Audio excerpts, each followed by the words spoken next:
जय हिंद दोस्तों, वंदे मातरम। रामनवमी पर जिस प्रकार से देश की अलग अलग जगहों पर करीब 8 जगहों पर जिस तरीके से शोभा यात्राओं के ऊपर हमला किया गया या उपद्रव मचाया गया, उसके बाद से हर एक चीज़ को लेकर सभी सरकारें जो भी प्रदेश में हैं सभी लोग कॉशियस हो चुके हैं कि भाई इस प्रकार का कोई भी काम ना हो जिससे कि माहौल बिगड़े। हनुमान जयंती के दिन जिस प्रकार से अलग अलग जगहों पर पूजा और कीर्तन होते हैं, उनके मद्देनज़र भी इस बात का पूरा ध्यान रखा जा रहा है किसी प्रकार का कोई उपद्रव ना हो, कोई खलल ना पड़े और शांति से त्यौहार मनाया जा सके। ऐसे में महावीर जयंती से जुड़ा हुआ भी एक ऐसा ही वाक्य सामने आया जिसमें करीब 100 लोगों ने ऐसी ही एक यात्रा के अंदर घुस के वही सब नारेबाजी करी और जो जिस चीज़ के लिए लोग बदनाम है वही चीज़ करी। तो ऐसे में पीएफआई को लेकर भी कुछ बातें सामने आ रही हैं। उन सभी चीज़ों के बारे में हम लोग इस वीडियो में डिस्कस करने वाले हैं। और सबसे बड़ी बात तो यही है कि आखिर ये हिंदुस्तान में हम रह रहे हैं जिसमें कि हिंदू मेजॉरिटी है, और वहाँ पर हिंदुओं के त्योहारों को लेकर इस तरह की ये सब चीज़ें होंगी, ये कभी सोचा भी नहीं था। महाराष्ट्र के संगमनेर में बाबा साहब भीमराव अम्बेडकर की जयंती पर निकाले गए जुलूस में कुछ दंगाई युवकों ने हंगामा कर दिया और इस्लाम जिंदाबाद और अल्लाहू अकबर के भड़काऊ नारे लगाए। इस दौरान भीड़ द्वारा महिलाओं से छेड़खानी करने की बात सामने आ रही है। वहीं मनसे प्रमुख राज ठाकरे द्वारा लाउडस्पीकर पर नमाज को लेकर दिए गए बयान पर कट्टर इस्लामी संगठन पीएफआई ने चेतावनी देते हुए कहा है कि मुस्लिमों को छोड़ोगे तो वे छोड़ेंगे नहीं। दरअसल बाबा साहब की जयंती पर 14 अप्रैल को अहमदनगर जिले के संगमनेर में जुलूस निकाला जा रहा था।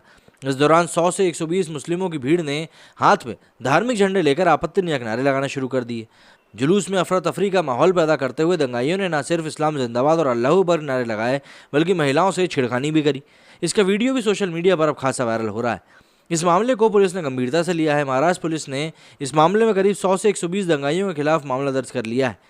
उन लोगों के खिलाफ धार्मिक भावनाओं को आहत करके और दंगा भड़काने, साथ साथ मारपीट करने और महिलाओं से छेड़खानी करने के साथ साथ अनुसूचित जाति, अनुसूचित जनजाति रोकथाम अधिनियम या SC/ST एक्ट के तहत भी मामला दर्ज कर लिया गया है। इस मामले में अब तक दंगाइयों को गिरफ्तार भी किया गया है। इधर कट्टर इस्लामिक संगठन पॉपुलर फ्रंट ऑफ इंडिया ने महाराष्ट्र नवनिर्माण सेना कि MNS के प्रमुख राज ठाकरे को लाउडस्पीकर पर नमाज का विरोध करने पर चेतावनी दी है। थाने ग्रामीण के मुस्लिम बहुल इलाके मुमरा में जुमे की नमाज के बाद संगठन के स्थानीय अध्यक्ष अब्दुल मतीन शेखानी ने यह धमकी दी है। शेखानी ने कहा है कि अगर लाउडस्पीकर पर किसी ने हाथ लगाया तो पीएफआई सबसे पहले खड़ी नजर आएगी। उन्होंने धमकाने वाले अंदाज में कहा कि हमें छेड़ोगे तो हम छोड़ेंगे नहीं। लोगों को उकसाते हुए उन्होंने कहा कि देश में मुस्लिमों के साथ बहुत जुल्म हो रहा है। शेखानी ने कहा कि हमारा एक दूसरा नारा भी है कि हमको छोड़ो मत, हमको छोड़ोगे तो हम छोड़ेंगे नहीं। ये याद रखना, एक भी मदरसा, एक भी मस्जिद, एक भी लाउडस्पीकर पर आपने हाथ लगाने की कोशिश की तो सबसे आगे पीएफआई नजर आएगा। मामला सामने आने के बाद मुंबई पुलिस ने शेखानी के खिलाफ बिना अनुमति सभा करने और भड़काऊ भाषण देने के मामले में केस दर्ज किया है। शेखानी ने जिस सभा का आयोजन किया था उसके लिए उन्होंने अनुमति नहीं ली थी। पुलिस ने IPC की धारा 188 और महाराष्ट्र पुलिस अधिनियम की धारा 37(3) और 135 के तहत केस दर्ज किया है। बता दें कुछ दिनों पहले ही राज ठाकरे ने मुंबई के शिवाजी पार्क में एक रैली को संबोधित करते हुए मस्जिदों से लाउडस्पीकर हटाने की मांग करी थी। उन्होंने चेतावनी दी थी कि अगर इस मुद्दे पर राज्य सरकार ने कार्रवाई नहीं करी तो हम मस्जिदों के सामने लाउडस्पीकर लगाकर फुल वॉल्यूम में हनुमान चालीसा का पाठ करेंगे। बता दें कि रामनवमी में देश के कई राज्यों में हिंसक घटनाएं हुई थी। गुजरात, मध्य प्रदेश, राजस्थान, पश्चिम बंगाल सहित कई राज्यों में दंगाइयों ने भगवान राम की शोभा यात्रा पर पथराव किया था। इलाके के हिंदुओं के घरों में आग लगा दी गई थी। इस दौरान दंगाई भीड़ ने घरों में लूटपाट को भी अंजाम दिया था।